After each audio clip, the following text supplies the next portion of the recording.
we'll leave the assessment of the blame to somebody else. We will talk perhaps a little bit about when you think we might go home, but let's jump right in with the questions from our viewers. From Montevideo, we have a viewer who wants to know what the stance is of our guests on the issue of medical marijuana and whether the bill at present, which does not include smoking or home cultivation, passed this session, and what, if anything, our guests think might happen. So should we start with you, Senator Eakin? Sure. And I have been a supporter of medical marijuana and intend to support it again.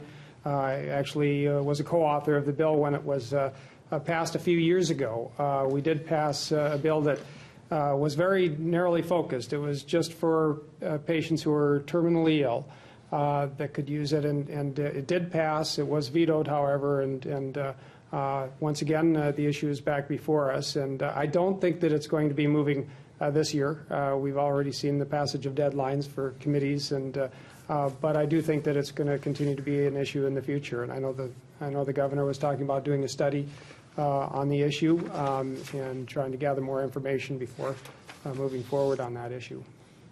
Senator Thompson? Yeah, you know, I have said many times publicly that we have other drugs that are used for medicinal purposes, like, you know, morphine, oxycodone, that are much stronger and more addicting than marijuana. So I have not closed the door to marijuana for medical use. In fact, I've left that door open. My concern is, because marijuana is still a federally defined as a Class 1 controlled substance, it can't be sold through pharmacies and the like, and so I have a lot of concern, frankly, about the ability to control production and distribution.